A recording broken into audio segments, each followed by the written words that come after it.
Você vai falar para mim, olha, você se arrepende eventualmente de ter tido aí um atrito com a turma mais ligada ao bolsonarismo, porque eles acharam que você não seguiu a orientação? Sim, nesse ponto sim, porque eu gosto do Bolsonaro e fui ministro dele e tal. Mas naquele momento, eu tentei de todas as maneiras mostrar, falei com o Eduardo, falei com o próprio presidente, falei com um monte de gente, falei, porra, não apoia esse cara. Esse cara não é nosso, deixa o outro ser candidato lá, deixa o outro ganhar a eleição. Não quer apoiar o outro, tudo bem, mas não vamos apoiar ninguém então. Pô, era uma pressão, tem que aderir, e a pressão vinha da cúpula do PL naquela altura. Por quê? Porque a cúpula do PL estava amarrada até o último fio de cabelo com o Ricardo Nunes. Aí veio o pessoal do marketing do Ricardo Nunes, que era gente interna do PL, que estava lá ganhando milhões na campanha de marketing do Ricardo Nunes. Eu tinha um interesse econômico fudido ali. Né? Não é porque o Ricardo Nunes é um bom gestor, porra nenhuma, é um mau gestor, uma merda a prefeitura. Então, o que de fato a gente tinha ali para fazer é o seguinte: vamos escolher um candidato para chacoalhar o sistema. Brasil, se você quiser mudar o país, como a gente falou da Câmara e falou de todos os lugares, você tem que ser antissistema.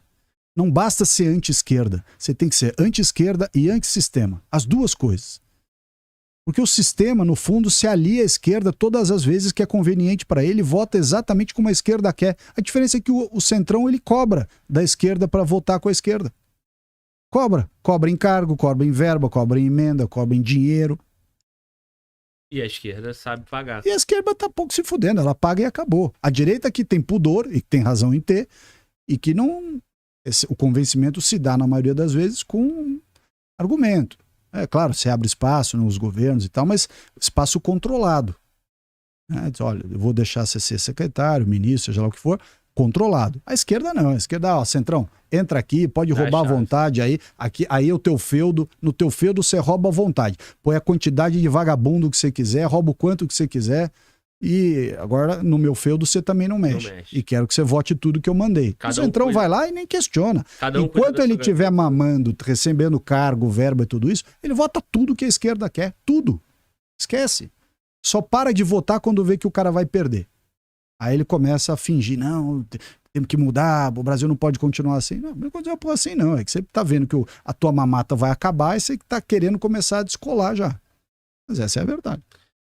Bom, vamos acompanhar. Agora a novidade, só para fechar esse tema, Prefeitura de São Paulo, porque foi de um nível assim, nacional, parecia que era uma majoritária para presidente, né, cara? Porque o Brasil todo acompanhava a Prefeitura de São Paulo, né? E você teve esse destaque de ter sido impedido e o Marçal, com todo aquele jeito dele de divertir o Brasil, ele se destacou. Agora o Marçal se filiou à União Brasil e provavelmente vai ser candidato. Dizendo que vai ser... Ele tá com os direitos políticos cassados, eu não sei como ele vai ser candidato. Dizem que o Rueda vai ajeitar a situação dele aí no TSE.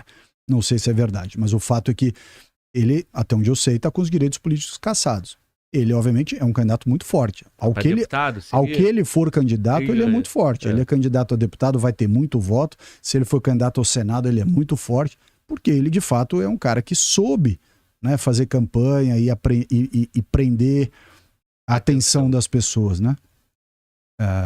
Menos pelo conteúdo, mas mais pela forma. Então, de fato, se ele for candidato a deputado, vai fazer um monte na cola, né, no vácuo. Se for candidato a senador, também é competitivo. Vamos ver. E aí é a mesma conversa do início, né? Ele vem para deputado, se tiver 1 milhão de votos, faz 5 cadeiras lá, 4 cadeiras e leva um monte do... Você pode ter certeza que quando ele anunciou que se filiou àquele evento que ele fez de filiação, acho que foi dia 6, né, de março, se não me engano. Quando ele fez o anúncio que ia pro União Brasil e fez aquela cerimônia numa sexta-feira, pode ter certeza que um monte de gente correu para se filiar no União Brasil na expectativa de acontecer o efeito Nicolas, né? Como o Nicolas foi em Minas, fez um monte de voto, foi o efeito Enéas, né, e tal. Então, obviamente, um monte de gente se filiou à União Brasil depois daquele episódio. Se ele vai ser candidato ou não, não sei, é o TSE que vai dizer, mas... Veremos. Meu irmão, falamos aí desse cenário político, né, da tua experiência, onde você teve atuação, destaque. E o governo Lula, cara, como é que consegue ainda em 2006 o governo Lula liderar a pesquisa Tem sim um aumento na rejeição, né? Ou uma queda ali na aprovação. Mas, cara, tu que acompanha a política aí tanto tempo, batendo no PT, batendo principalmente no governo Lula, qual é a tua leitura, cara? Tanto escândalo, INSS, as empresas estatais, esses acordos com o Centrão, mas o Lula continua sendo Lula, né? Sabendo fazer política e sabendo enganar o Brasil, né? Digamos, né? O Lula é a famosa raposa, né? O raposão. O cara foi criado o DNA dele no movimento sindical, né? Ele cresceu na política, né? Nasceu na política no meio dos ambientes mais competitivos, que é a briga sindical.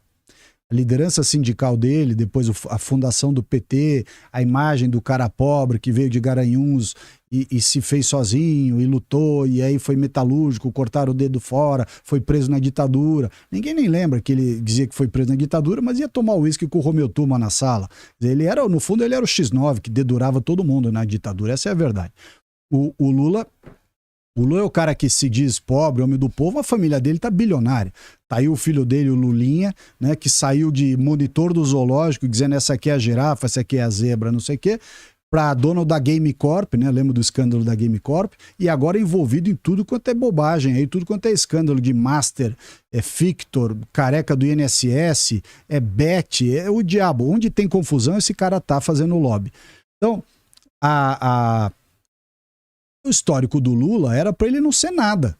Se o brasileiro tivesse uma visão menos emotiva e mais racional, tivesse mais condições, inclusive do ponto de vista de análise política, para entender que o Lula só faz mal ao Brasil, mas infelizmente nós temos uma população de baixa escolaridade, com pouca capacidade analítica, muito cooptada pelos programas sociais, por Bolsa Família e tudo isso tem um peso enorme, né? E mesmo assim tem muita gente que, embora seja mais humilde e tal, mas sabe muito bem que o Lula é bandido, que o Lula estava envolvido em todos esses negócios de mensalão, petrolão, triplex, pedalinho do sítio de Atibaia.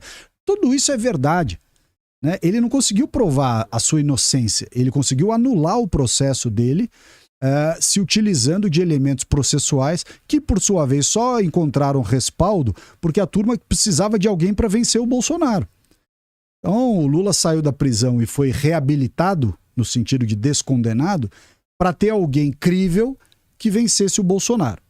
Mas nem por isso o Lula evoluiu. O governo Lula é um governo velho, com ideias velhas, com uma visão de mundo totalmente desatualizada, antiquada, que baseado na luta de classes, do nós contra eles, de brancos contra negros, de homem contra mulher, de pobre contra rico, de sul contra o norte. É uma visão absurda.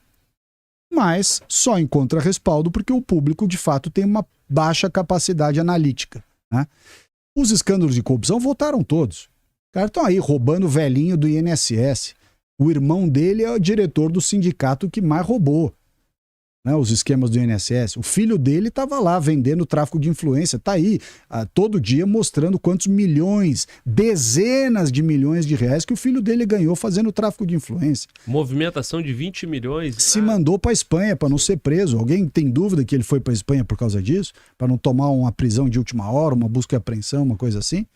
Então, assim, o Lula é um desastre. O governo dele é um desastre. Os ministros são de baixíssimo nível. A esposa dele não tem compostura como primeira-dama.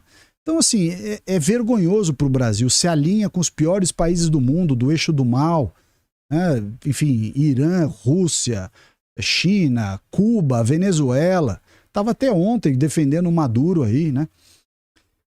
Agora, infelizmente, é o nível intelectual médio do eleitor brasileiro concordar com esse tipo de coisa. Achar bonito e tal, porque o Lula fala com a linguagem do povo, fala palavrão, cospe, bebe, enfim, não sei. Mas o fato é que ele não pode ser subestimado. Isso eu tenho dito sempre para os nossos colegas aí da direita. O Lula não pode ser subestimado. Ele ganhou a eleição em 2022 sem a máquina na mão.